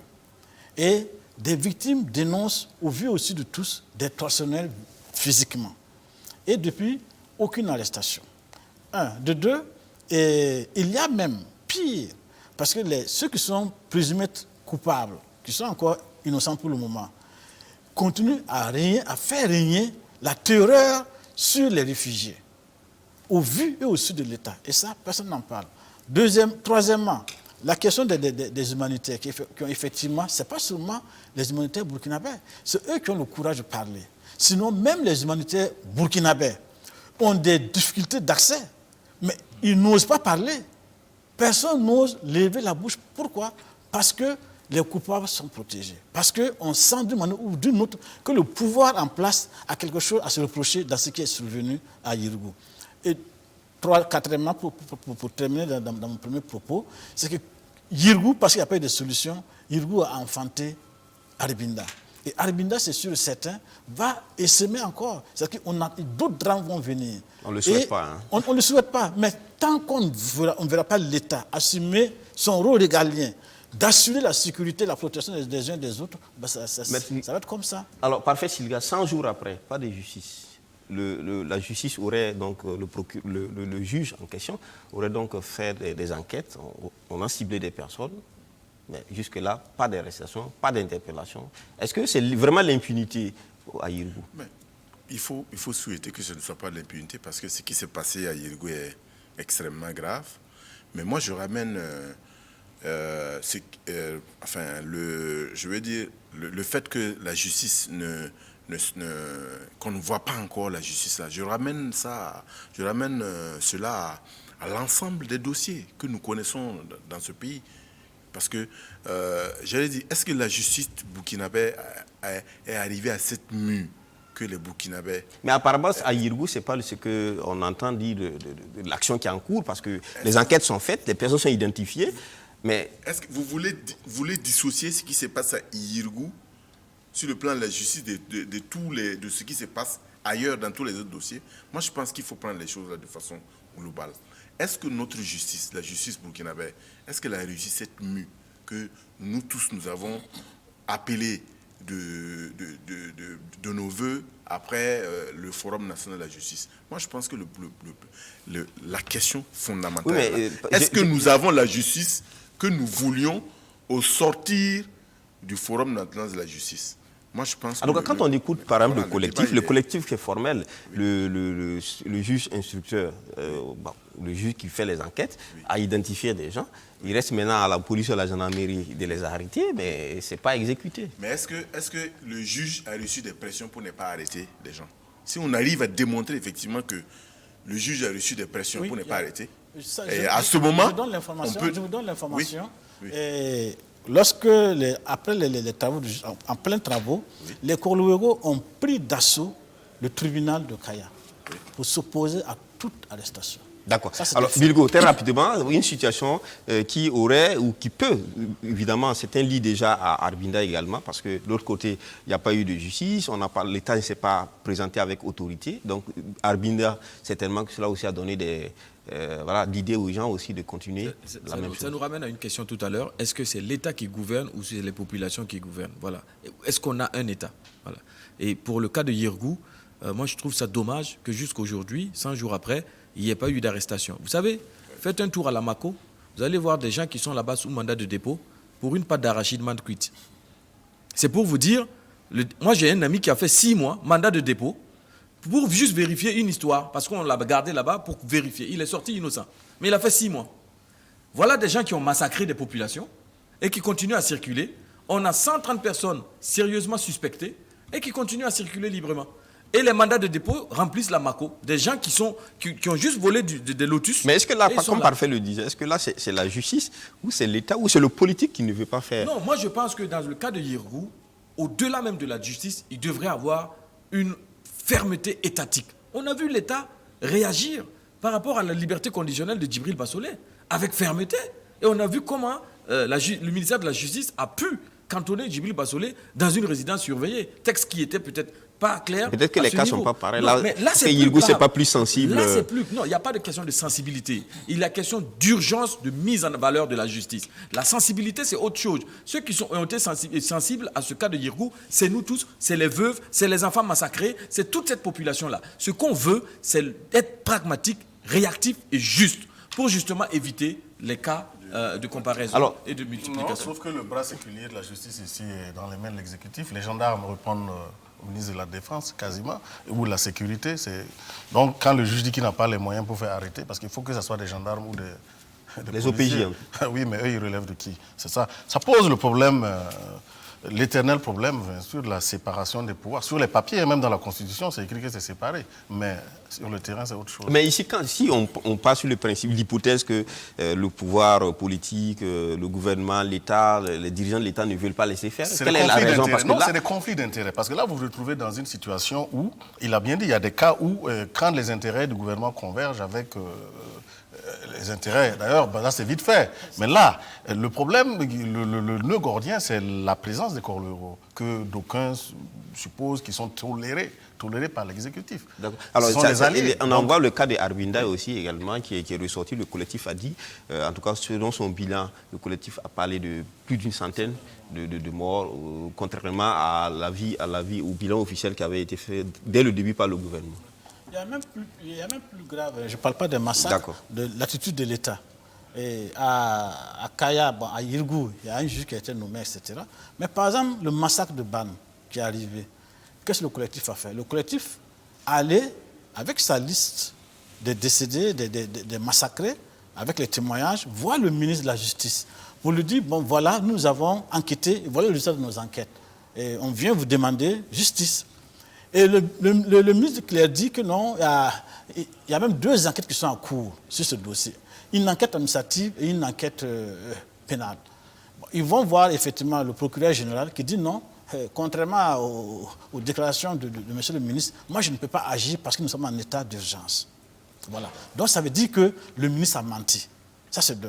Et de 2, ça veut dire qu'il n'y a pas de volonté politique de régler ce problème-là. Parce que, quoi qu'on dise, on est dans un État. Et l'État est dirigé par des hommes et des femmes qui ont été élus par nous pour faire le travail. Merci Lengani. C'est compris. On termine au plan international avec le Soudan. Le Soudan, on a vu la rue qui a balayé donc Omar el-Béchir, en fait, avec suite aux manifestations des citoyens soudanais. Le président Béchir, qui totalisait une trentaine d'années au pouvoir, a démissionné. Il a quitté le pouvoir et une transition s'est mise en place. Un général donc a pris les rênes. 2 jours après, ce général aussi était contraint de démissionner pour qu'un autre général prenne donc le pouvoir. Alors, quelqu'un, très rapidement, qu'est-ce qui se passe au Soudan? Comme ce qui s'est passé au Burkina Faso ou en Algérie, quand il y a un coup d'État, ben, c'est la force d'avant-garde qui rapidement prend les choses en main. Ici, c'est l'armée, effectivement, qui a pris rapidement le pouvoir et qui va en tout cas tirer les ficelles, en tout cas, pendant un certain temps. Là, celui qui avait pris la transition, qui avait pris les rênes de la transition, a démissionné. Mais il faut s'attendre à ce que... Il a été décrié parce qu'on estime que c'est le même système. Mais l'armée est encore là, ils vont encore tirer les ficelles. Et je vous assure que même si on arrivait à un gouvernement civil pour assurer la transition, soyez sûr que derrière ces civils-là, c'est encore des militaires qui vont tirer les ficelles. Comme pour dire, ici au Soudan, comme au Burkina, comme en Algérie, ben, l'armée et le peuple a encore été trompé. Le peuple a fait son insurrection et c'est le rapport de force qui était en faveur de l'armée. Et puis, bon, ils ont récupéré le pouvoir. Donc, je pense que... Est-ce que c'est une concurrence au pouvoir? L'armée a estimé que c'est l'institution qui peut être garante de la sécurité du pays. Donc, dans cette zizanie-là, est-ce que si l'armée n'intervenait pas, le pays n'irait pas... Je vous parle de rapport de force. Ce qu'on dit, quand on dit c'est l'institution garante de la sécurité, de la stabilité, mais ce sont des arguments qu'on utilise. Mais c'est vrai, si on avait un parti, si on avait une organisation sérieuse qui pouvait effectivement prendre le pouvoir et le gérer, ben, elle allait être confrontée à l'armée. Non, voilà. L'organisation sérieuse dont il parle, c'est prévu par la Constitution. En cas de vacance de pouvoir, généralement, la Constitution règle très bien ces problèmes. Mais là, c'est que c'est une Mais est-ce que autre ce n'est pas chose. souvent aussi quand la rue demande qu'on déboulonne tout un système parce que les procédures constitutionnelles vont remettre en selle des éléments de l'ancien système. Est-ce que ce n'est pas ce qui fait que l'armée est obligée de venir pour permettre de... Je n'ai pas fini, je voulais juste dire D'accord. que c'est la position de l'UA qui me laisse un peu perplexe. Jusqu'à présent, ils n'ont fait que critiquer. Ils n'ont pas condamné, ils n'ont rien dit. Donc, non, je pense que l'UA a demandé à ce qu'il y ait un gouvernement civil. Mais ils n'ont pas condamné, ils n'ont pas condamné. La transition. D'accord. Alors, on parlera toujours de ça, mais on va prendre déjà des appels. On a quelques appels sur les différents sujets. Le premier appel, c'est Monsieur Yonli Claude. Hein? Oui, c'est moi. Voilà, Monsieur Yonli Claude. Vous appelez d'où? Oui, je vous appelle depuis Diapara. Oui, Diapara, d'accord. Alors, vous voulez intervenir sur le cas de Yirgou 100 jours après? Oui, effectivement, je voulais intervenir sur ce sujet. D'accord, allez-y. Ok, merci. D'abord, je remercie vos invités. Plus spécialement, l'autre, la cité Bilgo et puis Lengani. Vraiment, l'air d'intervention m'a beaucoup plu. Sur le sujet de Yirgou, je pense qu'il va falloir que l'État burkinabé prenne ses responsabilités. On ne peut pas comprendre depuis 100 jours que des gens ont eu le pouvoir de massacrer une ethnie. Jusqu'aujourd'hui, que rien n'est fait. On ne peut pas comprendre ça. Moi, j'ai suivi le reportage de la RTB Radio. Il y a une dame qui a dit clairement que ce ne sont pas des étrangers qui sont venus assassiner son mari, ses enfants et quoi. que c'était des autochtones, et elle a même cité une ethnie, je ne voulais pas citer cette ethnie. Elle a dit qu'elle ne peut pas pardonner à des gens qui sont venus massacrer sa famille. Que c'est impossible qu'elle pardonne ces crimes. Elle ne peut pas pardonner. Donc, si jusqu'aujourd'hui, l'État traîne, on ne peut pas arrêter des gens. On veut quoi? Je me demande ce que réellement vous voulez pour ce pays-là. Est-ce que vous ne voyez pas que c'est une manière indirecte d'encourager les gens à tuer les autres sans avoir peur, quoi? Moi, ce qui s'est passé à Arvina, je me dis que c'est parce qu'ils ont copié ce qui s'est passé à Irkou. Si réellement à Irkou, on avait arrêté ces gens, les mettre en prison, il n'y a même pas quelqu'un qui va oser faire ça encore. Si vraiment on ne prend pas ce dossier-là au sérieux, si on n'arrive pas à juger ces gens-là, moi je vous dis que ce n'est pas à Irkou ou bien à Arvina seulement. Hein. Peut-être qu'il y aura d'autres localités qui vont emboîter le pas. Petit à petit, c'est tous les pays, toutes les services du territoire national que ça va emmener. Ça veut dire que si on trouve une minorité dans une localité, on fait ce qu'on veut avec cette ethnie, et puis il y a rien, et puis on continue. À la longue, ça va devenir une guerre civile que nous ne souhaitons pas. Aucun Burkinabé ne veut une guerre civile dans ce pays. Merci, M. Gnoli. Merci d'avoir intervenu. On peut continuer sur le Soudan, hein, parce qu'il a juste fait des commentaires. Hein, voilà. Ouais, sur le Soudan, le Soudan, ça me rappelle un peu ce qui s'est passé en octobre 2014 ici. C'est-à-dire, ce qu'il faut comprendre, c'est que nous n'avons pas d'armée républicaine. C'est des armées dans lesquelles il y a un jeu d'intérêt. Les officiers, c'est des jeux d'intérêt. Si en 2014, l'armée était républicaine, ce qui arrivait n'allait pas arriver. L'armée allait amener les populations à respecter la Constitution. Mais malheureusement, dans cette armée, les intérêts sont divers. Il y en a qui pensent que bon, l'occasion est là, le roi est mort, bon, chacun se bouscule pour prendre sa place, etc. C'est ce qui s'est passé. Et ce qui se passe aujourd'hui au Soudan, effectivement, c'est un jeu de rapport de force au sein de l'armée. Parce que l'armée est une puissance qui n'est pas homogène. Elle n'est pas homogène et elle n'est pas républicaine. Donc ça peut expliquer ce qui se passe. Et puis par rapport à Ouirgou, je voudrais quand même revenir sur un petit fait. C'est que la femme qui a intervenu par exemple au cours de la conférence de presse a lancé un cri de cœur qui, de mon point de vue, devrait être entendu par tous les Burkinabés. À savoir que ce qui se passe actuellement là, c'est en train de transformer même leurs propres enfants. Assassiner, tuer les enfants devant leur père, assassiner les pères devant les enfants, c'est extrêmement grave. Et surtout qu'après, il n'y a pratiquement rien. Et celui qui a tué revient encore vous narguer. Alors, Bilgo, sur le Soudan, moi, je dis que c'est encore une fois la population qui réclame justice et qui reprend en fait son droit de pouvoir sur le pouvoir en place. Et je pense qu'aujourd'hui, en fait, les gouvernants doivent comprendre qu'on ne gouverne plus avec seulement la Constitution ou les lois. Il y a la morale et l'éthique, en fait, qui se rajoutent. Rappelez-vous que pour le Soudan, c'est l'augmentation du prix du pain. Attention, quelque chose de simple. Donc, El-Bachir est parti à cause du pain. C'est pas que au Soudan. En Russie aussi, la révolution en Russie aussi est partie du pain. Alors, oui, on prend le second téléspectateur, M. Garba Jacob, qui interviendra sur la crise au Minefid, c'est ça? M. Garba. Oui, allô. Vous appelez d'où? De Ouagadougou. Ok, d'accord. Allez-y pour votre intervention. Voilà, bonjour à tous et merci pour l'émission.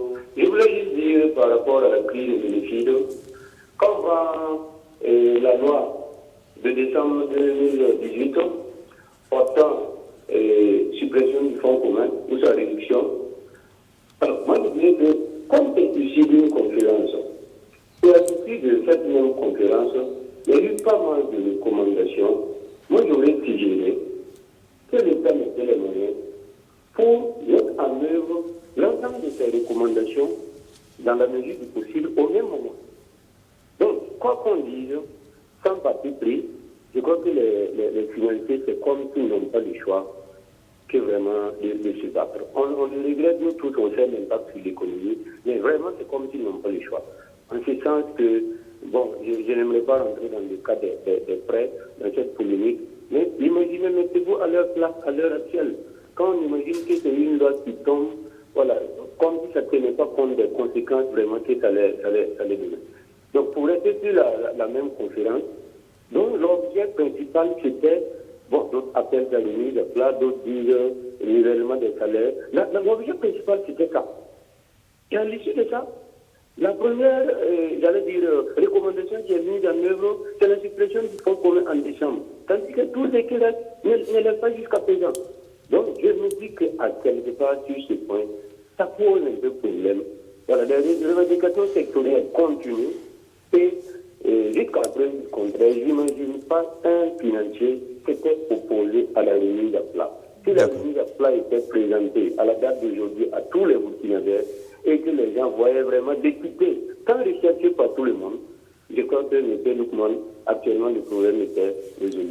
Merci. Monsieur Jacob, juste dire que la conférence des forces vives n'a pas décrété la suppression, mais le plafonnement plutôt à 25% des fonds communs. Mais ce que M. Jacob dit est tout à fait vrai. Il faut mettre le paquet de toutes ces recommandations qui ont été faites. Oui, il a raison. Et je pense qu'il pointe du doigt un problème aussi de communication. Un problème de communication de l'exécutif vis-à-vis de la masse à laquelle ils sont redevables quand même. Un problème de présentation d'une stratégie globale, en fait, de remise à plat du budget global de la fonction publique, mais également une stratégie de réduction du train de vie de l'État. Je vous rappelle que Dabiré, quand il est arrivé, son premier mot, c'était ça. On va réduire le train de vie de l'État. Bon, ça fait un bout de temps qu'il est là. Bon, je pense qu'il faut arrêter la théorie lapidaire et rentrer dans la pratique pragmatique pour permettre à l'ensemble des populations de comprendre. Et comme il le dit, je ne pense pas que les gens du MINFID soient rigides à tel point qu'ils ne seraient pas flexibles si toutefois il y a une stratégie globale de prise en compte justement, non seulement de leur situation, et je ne parle pas de leurs revendications, je parle de leur situation. Situation dans laquelle ils sont avec ce fonds commun qui existe depuis longtemps, et également une proposition claire avec une feuille de route qui présente en fait l'avenir par rapport à ce fonds commun et à l'ensemble des revendications. C'est un problème de communication et de stratégie. D'accord. Et puis même toujours par rapport au même sujet, moi je ne peux pas comprendre que...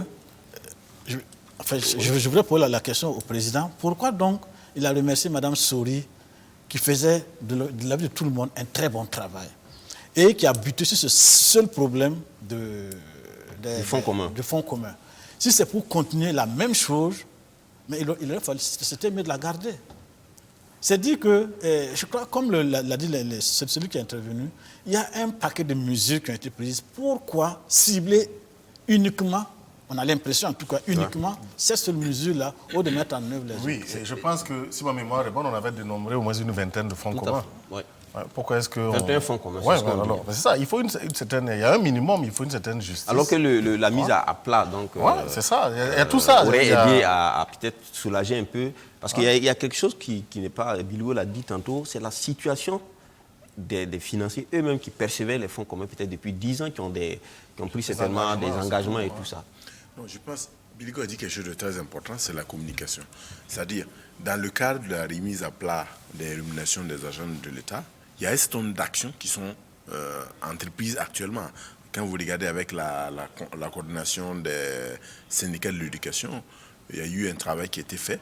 Mais on a l'impression que la chose la plus importante qui est en train d'être appliquée, c'est le plafonnement à 25%. Donc, alors qu'il faut que toutes ces mesures-là soient connues de tous. D'accord. On va prendre un intervenant. Monsieur Congo. C'est Monsieur Congo, hein? Monsieur Congo? Lionel. Monsieur Congo Lionel, oui, comme Lionel ici. Alors, vous voulez intervenir sur la crise à Yirgou? Oui, vous appelez de Ouaga? Oui, j'appelle de Ouaga. D'accord. Allez-y pour votre intervention. Ok, vraiment, merci à tout le monde. Et moi, contrairement à ce que certaines personnes disent sur la justice, moi, je vais d'abord saluer le travail fait par les juges et ceux aussi qui ont travaillé sur certaines enquêtes. Bon, et vraiment, il faudra qu'on arrête de jeter l'anathème sur ces gens-là et laisser les gens travailler tranquillement. Nous avons demandé l'indépendance de la justice, nous l'avons eu. Nous ne pouvons pas continuer encore à mettre ces gens de pression. Il faudra que nous, on fasse confiance à ceux-là qui ont en charge notre justice. Bon, mais quand on écoute certaines personnes, on a l'impression qu'ils sont mieux renseignés que les juges. Maintenant, s'il y a des gens qui connaissent les gens, on n'a qu'à les nommer directement. Voilà. Mais quand on essaie de faire un flou total comme si il y avait déjà à l'intérieur de la justice ou bien qui ne veut pas que la justice soit faite. Non. Nous tous, nous avons déploré ce qui s'est passé. Et quand on écoute les propos, c'est comme si il y a un peuple qui est triste contre un autre. Non, c'est pas vrai. C'est vraiment déplorable ce qui est arrivé. Monsieur Congo, juste pour qu'on essaie d'échanger. Alors, ici, ce qui a été dit et ce qu'on entend, c'est que la justice fait son travail. Le juge qui a été mis sur le dossier, arrivé à un niveau où il a besoin maintenant, c'est une autre étape qui n'appartient plus au juge. Et c'est là qu'il y a blocage. Mais quels sont ceux qui bloquent le dossier? Si ces gens-là sont connus, qu'on les nomme directement. Voilà, qu'on les nomme directement. Parce qu'il ne faudra pas que dans la précipitation, on fasse pire que ce qui est arrivé. Parce que souvenez-vous, il y a quelque chose, il y a un élément déclencheur. Voilà, il y a un élément déclencheur. Et si, au moment de traiter le dossier là, si on traite ça avec passion, je ne sais pas, c'est ce qui pourrait arriver. Il faudra qu'on fasse vraiment attention avec ce qu'on fait sortir parfois. Merci, monsieur Congo. Merci pour votre participation. Évariste, rapidement, il nous reste quelques 2-3 minutes. Ce dont nous avons discuté sur la justice, on ne prenne pas du doigt la justice, puisque le juge fait son travail. Mais maintenant, il arrive à un stade où il faut exécuter. Il dit qu'il n'a pas les moyens. Qui donne les moyens? C'est l'exécutif. Voilà. Donc, s'il faut citer, c'est l'exécutif. Et puis, il faut faire attention quand il dit qu'il ne faut pas traiter les sujets avec passion. Effectivement, je suis d'accord. Mais pour éviter que la passion s'installe, il faut diligenter. Dans certains cas. Parce que c'est tellement grave que c'est passionnel. Et à cause de ça, il faut diligenter et donner les moyens à la justice d'aller vite. Qu'on ne retrouve pas un criminel, c'est normal. Parce qu'il est seul, il a tué une personne et il a fui. Mais un massacre à ciel ouvert comme ça, c'est difficile de traîner ça 100 jours après, 200 jours après, sans aucune interpellation. C'est ça qui va amener la passion plus qu'autre chose. Ça, c'est l'exécution. Ce n'est pas le juge qui va aller arrêter. Ça. Oui, moi je voudrais revenir. On parlait sur les FC, je ne sais pas si on peut revenir. Tout à fait rapidement. Oui, mais non, il n'y a pas qu'un problème de communication, mais le message, en fait, les mesures doivent être équitables. J'ai dit tout à l'heure qu'il y avait 21 fonds communs. Comment se fait-il qu'on focalise sur un seul fonds commun? Et pour communiquer, moi je trouve que les mesures doivent certainement être des mesures globales qui touchent tout le monde. La remise à plat doit concerner tous les fonctionnaires. D'accord. Vraiment, merci. C'est sur cette note du docteur Évariste Konsebo qu'on va donc mettre un terme à cette émission. Merci donc à vous d'être passé. Merci aussi au public, à ceux qui nous ont appelés qu'on n'a pas pu donc reprendre. Monsieur Da, Monsieur Palais, qui voulait s'intéresser à Irou et à la sortie du MPP. Ce sera prochainement. La semaine prochaine, nous avons encore la possibilité d'interagir. Désormais, ce sera comme ça. On va tous les dimanches désormais interagir avec le public à travers les appels. Donc, je voudrais dire merci à vous qui êtes venus. Merci à ceux qui nous ont suivis. J'étais donc avec Parfait Silga. Parfait Silga, il est journaliste et analyste. Merci Parfait d'être passé sur ce plateau. Lengani Isaka, journaliste et directeur de publication de l'Opinion, journal en ligne. Merci Lengani. Juste à côté, Lionel Bilgo, directeur Afrique de Téménis Média, qui est une structure d'édition et de communication. Merci d'être passé sur ce plateau. Et puis Évariste Konsebo, docteur Évariste Konsebo, chroniqueur média, président du Cercle d'éveil, qui est une association de défense des droits de l'homme et premier porte-parole du FORAC, que est le Forum alternatif des citoyens. À vous tous, on dit à la semaine prochaine, si Dieu le veut, pour notre numéro.